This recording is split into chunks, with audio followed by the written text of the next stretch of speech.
Doctor Dhanashree Ratnaparkhi Deshmukh. आजच्या व्हिडिओमध्ये आपण डोळ्याच्या कोरडेपणाबद्दल किंवा ड्राय आईज ह्या आजाराबद्दल थोडंसं बोलणार आहोत.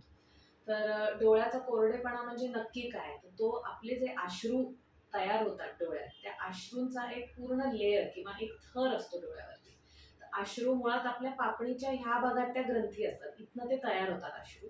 तिथनं पूर्णपणे ते डोळा कोट करतात, म्हणजे त्याला एक लेयर करतात, म्हणजे डोळ्याचा पांढरा भाग, काळा बुबुळ असं सगळं ते कोट करतात आणि नंतर इकडच्या भागातनं आत नाकामध्ये जाऊन ड्रेन होतात. तर त्या सगळ्या कोटिंगला, अश्रूच्या लेयरला टिअर फिल्म असं म्हणतात.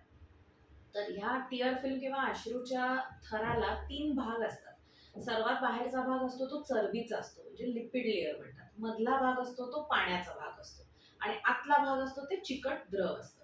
या तिन्ही भागांचा जो अश्रूचा लेयर असतो त्याच्यामुळे डोळ्याचा ओलावा किंवा मॉइश्चर हा मेंटेन राहतो. आता या तिन्ही भागांमध्ये कुठेही डेफिशियन्सी किंवा कुठेही कमतरता आली तर त्याच्यामुळे ड्राय आईज हा रोग तुम्हाला होऊ शकतो. आता ह्या अश्रूच्या लेयरचा किंवा टिअर फिल्मचं नक्की काम काय आहे? तर पहिलं म्हणजे ते डोळ्याला पोषण देतं. तर आपल्या ज्या पर्यावरणातला जो ऑक्सिजन असतो किंवा प्राणवायू असतो तो त्याच्यात मिसळला जातो आणि मग काळ्या बुबुळाला त्यातनं पोषण मिळतं. दुसरं म्हणजे संरक्षण मिळतं, की बाहेरचे जंतू म्हणा, धूळ वगैरे ह्याच्यापासून आपल्या पूर्ण डोळ्याला त्यातनं संरक्षण मिळतं.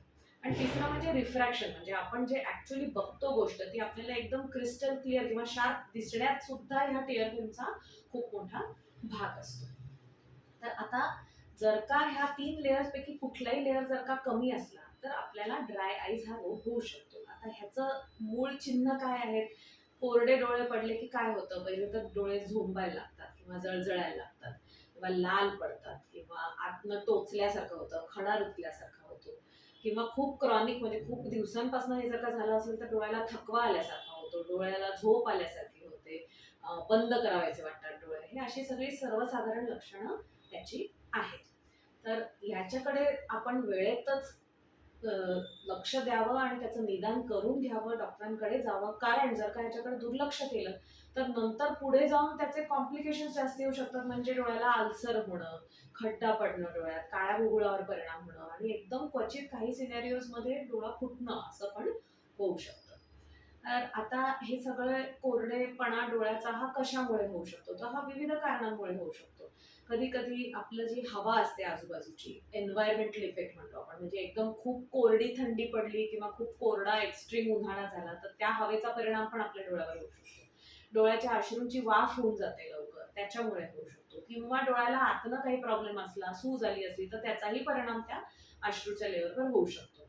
जर का मुळातच अश्रू कमी बनत असतील, तर त्याला KCS किंवा केरेटो कंजंक्टिव्हायटिस सिक्का असं म्हणतात. त्याची ट्रीटमेंट एक वेगळी असते. तर हे एन्व्हायरमेंटल कॉजेस म्हणजे पर्यावरणातले जे बदल आहेत त्याचा परिणाम डोळ्यावर होऊ शकतो. त्यांनी कोरडेपणा येऊ शकतो डोळ्याला. आपला स्क्रीन टाइम, आता मुख्य मेन प्रॉब्लेम सगळ्यांचा हाच आहे, की स्क्रीन टाइम खूप वाढलेला आहे, त्यांनी डोळ्याचा कोरडेपणा वाढू शकतो. आणि तिसरं म्हणजे तुम्हाला समजा काही बाकीचे आजार असतील, जसं थायरॉइड असतो, बाकी रुमेटॉइड आर्थरायटिस असतं, बाकी काही गोळ्या चालू असतात काही दुसऱ्या कारणासाठी, त्याच्यामुळे पण डोळ्याला कोरडेपणा येऊ शकतो. तर अशी बरीच कारणं असू शकतात. तुम्ही तुमच्या डॉक्टरांकडे गेला की त्याचं व्यवस्थित निदान करून मिळेल तुम्हाला आणि त्याच्यावरती योग्य ती ट्रीटमेंट तुम्हाला मिळेल. आता ह्याचा इलाज म्हणजे काय असतो? ह्याचा इलाज म्हणजे मूळ प्रमाणात थेंबाची औषधं असतात.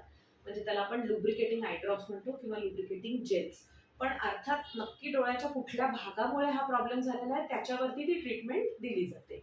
तर ते आय ड्रॉप्स आणि ती जेल्स तुम्ही व्यवस्थित जर का वापरली तर पुढे जाऊन तुम्हाला त्रास होणार नाही. शिवाय तुमचे डॉक्टर तुम्हाला हेही सल्ला देतील की तुमच्या लाईफस्टाईलमध्ये तुम्हाला काय बदल करायला पाहिजे. एसीच्या खोलीत थांबत असतात कंटिन्युअस, तर त्याच्यासाठी काय करायला पाहिजे. स्क्रीन टाईमपासून कसं तुम्हाला ब्रेक्स घेतले पाहिजेत, कसं कॉन्शियस ब्लिंकिंग करायला पाहिजे, हे सगळं तुम्हाला डॉक्टर सांगतील. शिवाय तुमच्या आहारात काय काय वेगळं करायला पाहिजे, ओमेगा 3 फॅटी ॲसिड्सचं प्रमाण कसं वाढलं पाहिजे, ह्या सगळ्याबद्दल तुम्हाला तुमचे डॉक्टर व्यवस्थित सांगतील.